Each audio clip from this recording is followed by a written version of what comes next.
প্রধানমন্ত্রী হও, তুমি যদি রাষ্ট্রপতি হও, সরকার হও, প্রেসিডেন্ট হও, ক্ষমতা যদি পাও, আমার আল্লাহ বলেছেন তুমি 4টা আইন চালু করবে। কয় আইন? 1 নাম্বার নামাজ কায়েম করবে, জোরে কর আল্লাহু আকবার। 2 নাম্বার যাকাত আদায় করবে। 3 নাম্বার ন্যায়ের আদেশ করবে। 4র্থ নাম্বার অন্যায়ের বারণ করবে। এই 4টা আইন যদি পৃথিবীর জমিনে কেউ কায়েম করে, আমার আল্লাহ বলেছেন ওয়ালিল্লাহি আকিবাতুল উমুর, আমার পক্ষ থেকে বড় ধরনের একটা আদেশ তোমাদেরকে দিয়ে দিলাম। সরকারের উপর আদেশ কার? আল্লাহ দিতে সরকারও আদেশ, তোর নামাজ কায়েম করা লাগবে, যাকাত আদায় করা লাগবে, অন্যায় বন্ধ করা লাগবে, ন্যায় চালু করা লাগবে। আল্লাহ দিতে সরকারের দায়িত্ব। সেই দায়িত্ব এখন আমরা হুজুরা ঘাড়ত পারিয়ে নিয়ে 60 বছর বক্তৃতার পর 61 বছরের যে আমাগুলো ফাঁসিতে মেরে ফেলে দিচ্ছে। কথা কর না? হাই রে পাগললে, এই দেশে যাকাত যদি 5 বছর আদায় করা হয়, একটা ভিক্ষা চাওয়ার লোক থাকবে না। এই দেশে যদি অন্যায় বন্ধ করা হয়, বাংলাদেশে একটা অন্যায় থাকবে না। এদেশে সরকার বলে আগে হাফেজ হতে হবে, তারপরে অনার্স পাস করবে, তোমাকে প্রাইমারি চাকরি দেবো, বিএ পাস করলে হাই স্কুলে দেবো, এমএ পাস করলে হাই স্কুলে হেডমাস্টার বানাবো, এমএসসি বিএসসি, তুমি যদি অনার্স পাস করে আবার মাস্টার ডিগ্রি ডক্টরেট করো, কলেজের প্রফেসর বানাবো, কিন্তু তোমাকে শিখতে হবে আগে কোরআন জ্ঞান। আর আমাদের দেশের প্রধানমন্ত্রী এমপি যখন রাষ্ট্রপতিরা আসে, লাল গালিচা পাইরে দেয়, শয়তান তখন কয় জায়গায় শোয়ার জায়গা বলছি। সরকার ইমামতি করছে মসজিদে, আর আমাদের দেশের মসজিদের ইমাম যদি মিম্বর দাঁড়াবে চায়, কত চাকরি শেষ।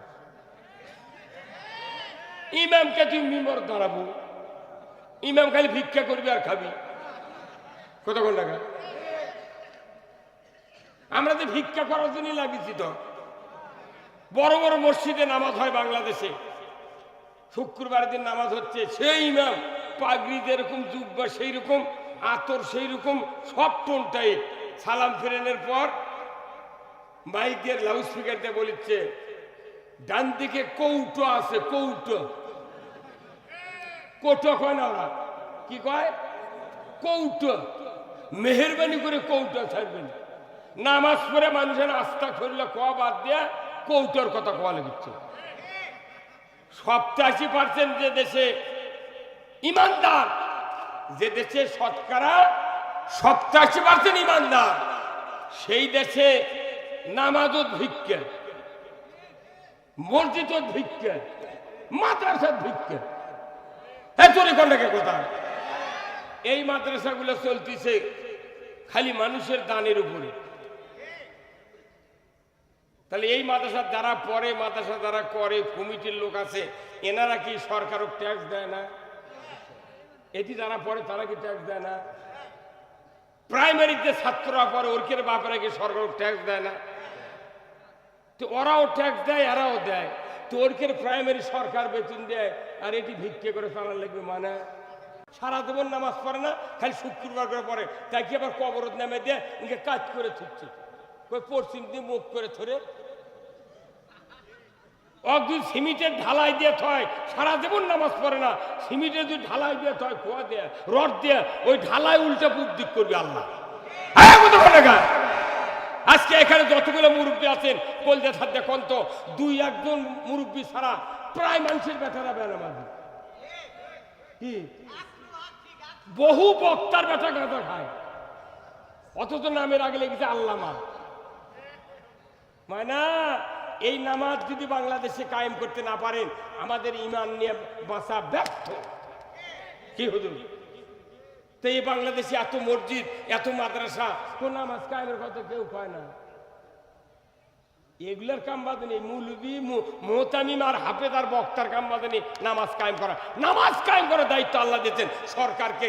আপনার ছেলেকে যদি, আপনার সন্তানকে যদি নামাজি বানাতে চান, সব আমল বাদ দেয়া নামাজ কায়েমের সরকার কায়েম করতে হবে।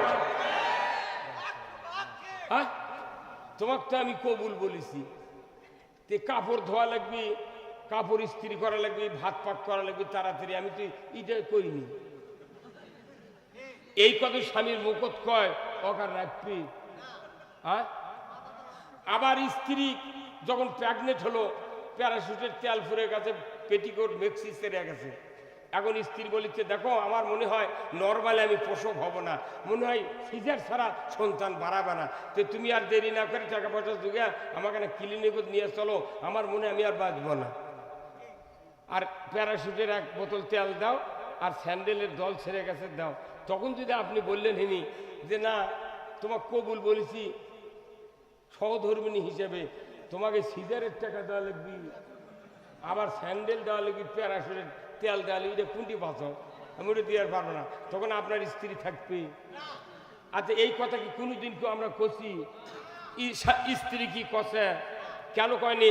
আমরা কি কোনোদিন বক্তৃতা করছি? ভাইর আমার, কৃষ্ণনগরের আব্দুল সাত্তার, আপনি বিয়ে করে 6 মাস হচ্ছে, পেটিকুট ছিঁড়ে গেছে, মেক্সি ছিঁড়ে গেছে, তার তেলের বোতলের তেল ফুরে গেছে, তার গর্ভবতী 10 মাস হয়ে গেছে, প্রসব বেদনা উঠে গেছে, সিজার করার জন্য তুমি টাকা ব্যাংক থেকে তুলে সিজার করো, এমন কোন বক্তব্য দুনিয়ার কোন ইমাম, বক্তা, মুফাসসির, কোন ভালো ভালো লোক জীবনে দেয় নাই। দেশে দেয়নি। তাহলে না দেওয়াও হলো না, মাইকিংও করা হলো না। আমাদের এই ব্যাপারে কি সব দেয়নি? স্বামী তার হক আদায় করছে, স্ত্রী তার স্বামীর হক আদায় করছে। তাহলে কালমার আপনি কবুল বলেছেন মানে কি? ওই কবুলের মধ্যে সিজারের টাকা আছে, ওর মধ্যে মেক্সি আছে, স্যান্ডেলের দল আছে, প্যারাশুটের তেল আছে। এই জন্য আপনি ওনার জব দেন, এই কথা ঠিক কিনা? স্ত্রীও বুঝে পারছে এই কবুলের মধ্যে ভাত পাক করা, কাপড় ধোয়া সব আছে, সেই জন্য উনিও কোনো প্রতিবাদ দেয়নি। তাহলে আপনি কবুল বলে সব দিলেন, ভাত খাবেন কি কাম?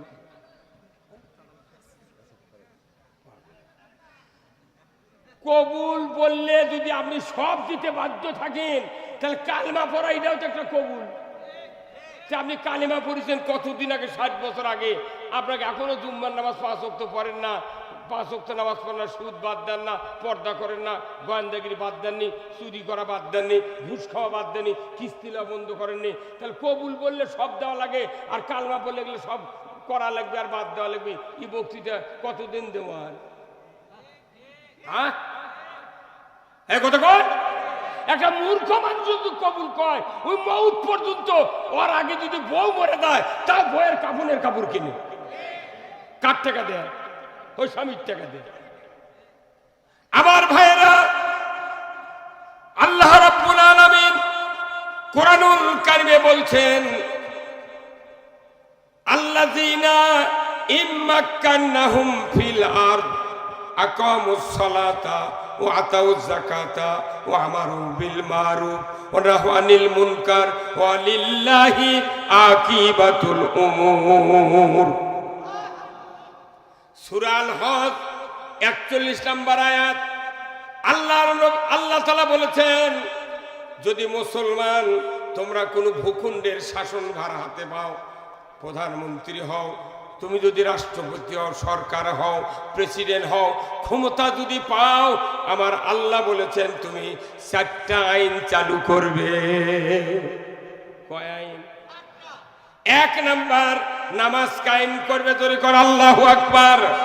2 নাম্বার যাকাত আদায় করবে। 3 নাম্বার ন্যায়ের আদেশ করবে। 4র্থ নাম্বার অন্যায়ের বারণ করবে। এই 4টা আইন যদি পৃথিবীর জমিনে কেউ কায়েম করে, আমার আল্লাহ বলেছেন ওয়ালিল্লাহি আকিবাতুল উমুর, আমার পক্ষ থেকে বড় ধরনের একটা আদেশ তোমাদেরকে দিয়ে দিলাম। সরকারের উপর আদেশ কার?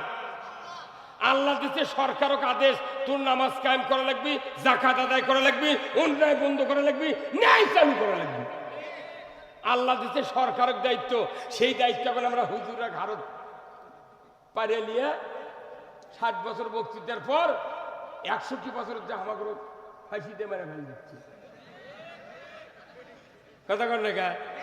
হাই রে পাগললে, এই দেশে জাকাত যদি 5 বছর আদায় করা হয়, একটা ভিক্ষা চাওয়ার লোক থাকবে না। এই দেশে যদি অন্যায় বন্ধ করা হয়, বাংলাদেশে একটা অন্যায় থাকবে না।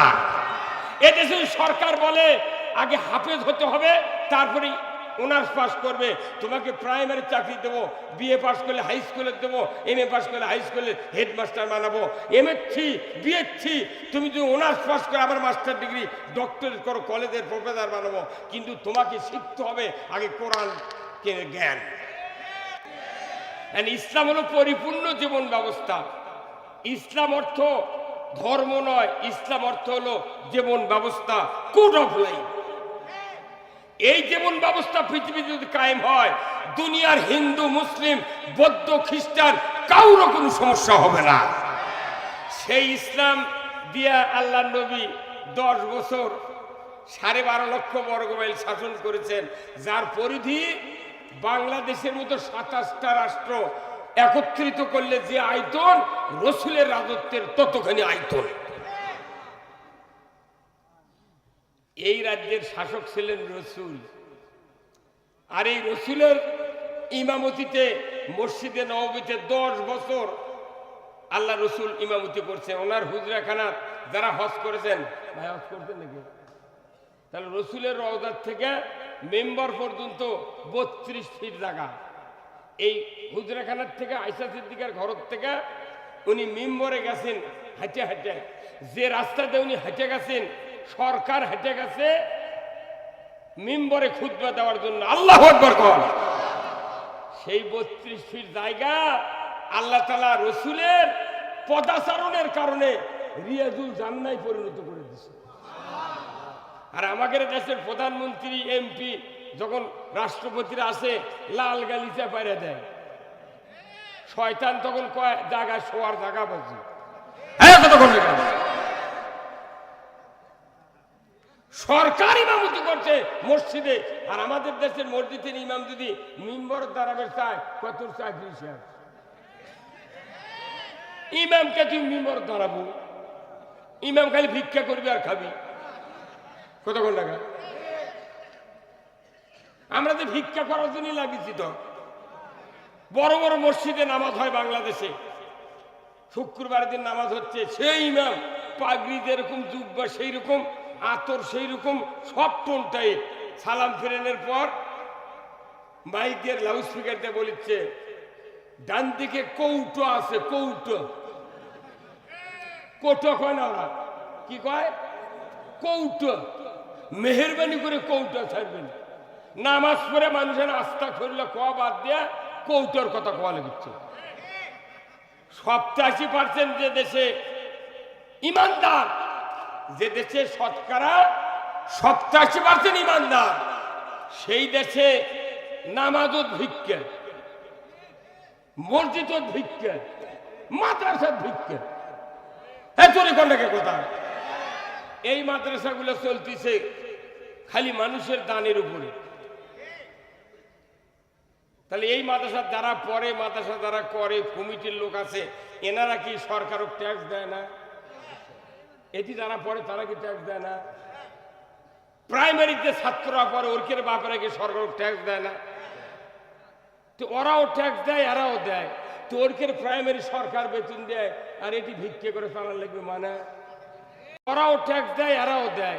তো ওরকের প্রাইমারি সরকার বেতন দেয়, আর এটি ভিক্ষে করে চালান লাগবে মানে? হ্যাঁ কথা বলে আপনি।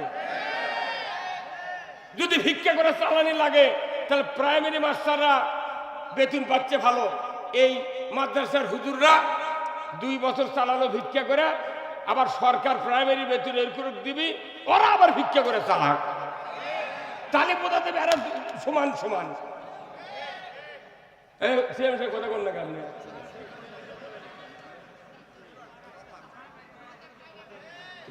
এই যে ইসলামের জীবন ব্যবস্থা এই সমাজে কায়েম না থাকার কারণে হুজুররা এখন ভিক্ষার ঝুলি নিয়ে আমরা ঘুরতেছি। আপনাদের কথা আল্লাহ কোরআনে বলছেন, ইন্নাল্লাযীনা আমানু ওয়া আমিলুস সালিহাতি উলাইকা হুম খায়রুল বারিয়া। ঈমান আছে, ভালো কাজ করে, এরা সৃষ্টির মধ্যে সেরা। আমরা হাফেজ হুজুর মৌলানা ছাড়া কুরবানি জব হয় না, তারাবি হয় না, জুম্মার ইমামতি হয় না, কাফন কাটা হয় না, জানাজা হয় না, কোনো বিয়ে পড়ান হয় না, সব হুজুর লাগে। এরা করছে তোরা ভিক্ষা করে খা, আর ওরা খালি বেতুল্যা খালি বোমা ডেকে দিক। কতখানি বৈষম্য! ময়না একদিনকে করছেন ঠিক, 54 বছর হচ্ছে একই কায়দায় চলিচ্ছে। তো এইবার আমরা এই দেশে ইসলাম বিজয় করে এই মাদ্রাসাগুলো সরকারি করব। এই সরকারি করার বিপক্ষে কারা কারা হাত তোলেন? সরকারি করার বিপক্ষে কারা কারা হাত তোলেন? একজনও নাই। সরকারি করার পক্ষে কারা কারা? লিল্লাহে তাকবীর, নারায়ে তাকবীর। আমরা যতদিন হলে ভোট দিচ্ছি দেশ, এই কৃষকের ব্যাপারে কথা নাই, মাদ্রাসার ব্যাপারে কথা নাই, ইমানদারের ব্যাপারে কথা নাই। খালি কথা কি, দেশ গরিব, দেব কোথার থেকে? এতগুলো টাকা ফ্রিজে থুলু, তারপরে বস্তার মধ্যে থুলু, তার চাউলের হারার মধ্যে থুলু, কোনটিতে কাটছিল হয় না? এই বাংলাদেশে যতগুলা খাসের পুকুর আছে, গাড়ি আছে, এই খাসের পুকুর আর গাড়ির টাকা যদি খালি কৃষি খাতে ব্যয় করে, তাহলে বাংলাদেশে 250 টাকা বস্তা ইউরিয়া লাগবে, ফসফেট লাগবে 500 টাকা বস্তা। এই টাকাগুলা, এই খাসের গাড়ির টাকাগুলা চামচা করে পালার জন্য দেশত দিয়েছে।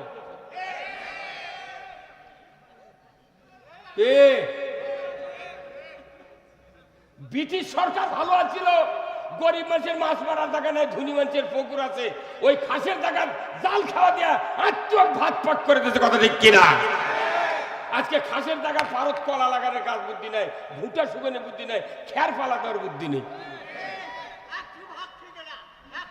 তাহলে আপনি খালি নামাজ রোজা হজ জাকাত আর মাদ্রাসার মসজিদ দিয়ে এই পৃথিবী ভালো হবে না। পৃথিবী ভালো করতে গেলে কোরআনের সব কথা বলতে হবে। কি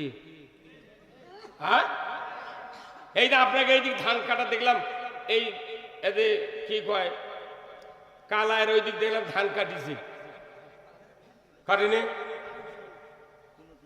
কুনুট মোলামের এই ধান কাটছে। কৃষি কাজে যে ধান কাটতে যে টাকা খরচ হয়, আর লাগানোর থেকে কান্দা কাটা, নির্যান, সার দেওয়া, কোন তো বড় বড় যারা মন্ত্রী এমপি এরা কি জীবনে ধানের আবাদ করে, তাহলে ওরা খায় কি? এই কন ওরা তো কৃষকের আলু খাচ্ছে, কৃষকের ভাত খাচ্ছে।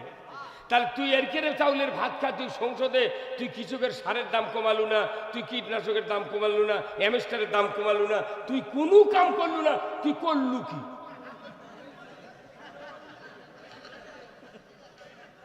কথা কনে রে?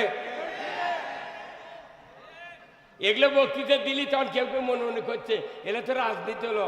রাজনীতি সারা পৃথিবীতে শান্তি কায়েম করার মরদ কেউ নাই। সবচেয়ে নীতি যেটা বড় তার নাম হলো রাজনীতি। আর সবচেয়ে দামি নীতি কার? আল্লাহর নীতি হলো সবচেয়ে দামি। যদি আল্লাহর নীতি না থাকে সেটা হবে দুর্নীতি।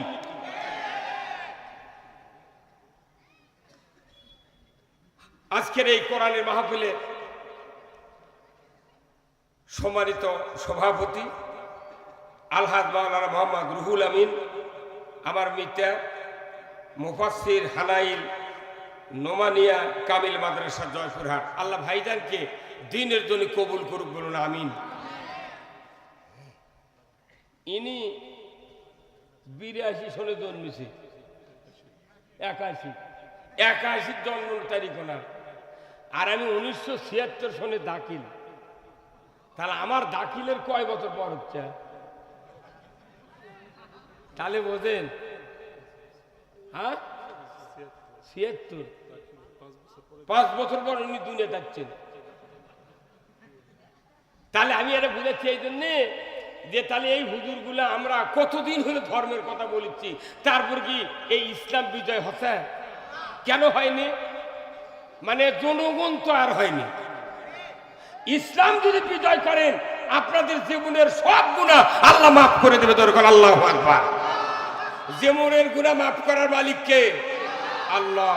তে ইনি এমন একটা মাদ্রাসা, এই বগুড়া পুরো উত্তরবঙ্গের মধ্যে একটা আলিয়া মাদ্রাসা, হানাইলের নাম শুনলে কামেল পাস করলে তাই 14 জগ পানি খায়। কথা বল না। সেই মাদ্রাসা মুফাসসির, আল্লাহ ওনাকে দীর্ঘ হায়াত দান করুক বলুন আমিন। আজকের মাহফিলের সম্মানিত প্রধান অতিথি জনাব মোহাম্মদ নুরুল ইসলাম, চেয়ারম্যান 2 নম্বর বড়তারা ইউনিয়ন পরিষদ, খেতলাল, জয়পুরহাট। আল্লাহ ভাইজানকে উমারের মতো যোগ্যতা দিক বলুন আমিন।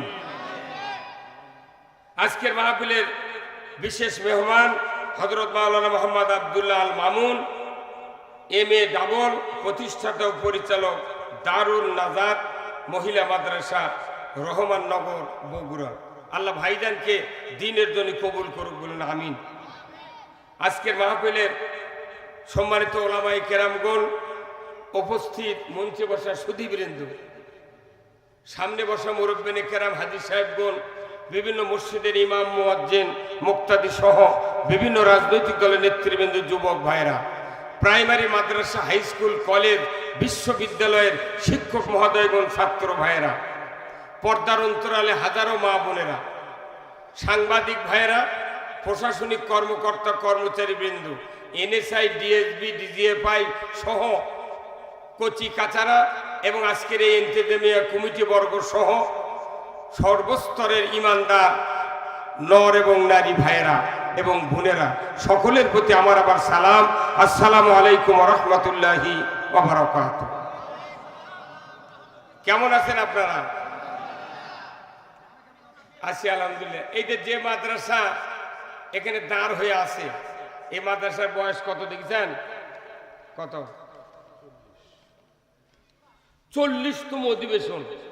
তাহলে প্রথমবার থেকে এই 40 বছর হচ্ছে মাদ্রাসা বয়স। এই মাদ্রাসা 40 বছর। খালি কি এই এক মাদ্রাসা? এই বাংলাদেশে 90,000 মাদ্রাসা আছে। কত হাজার? 90,000 মাদ্রাসা। 90,000 মাদ্রাসার মধ্যে সবচেয়ে বড় মাদ্রাসা হলো হাটহাজারী। হাটহাজারীতে যে মাদ্রাসা আছে, দাওরা মাদ্রাসা, দাওরা হাদিস পর্যন্ত, এই মাদ্রাসার কমপক্ষে 72,000 কপি কোরআন আছে, এত ছাত্র। তারপরে দ্বিতীয় হলো ঢাকা লালবাগ। লালবাগ মাদ্রাসার কমপক্ষে 35,000 কপি কোরআন আছে ঢাকা লালবাগে। বগুড়া জামিল মাদ্রাসা আছে একটা, কমপক্ষে 22,000 কপি কোরআন আছে।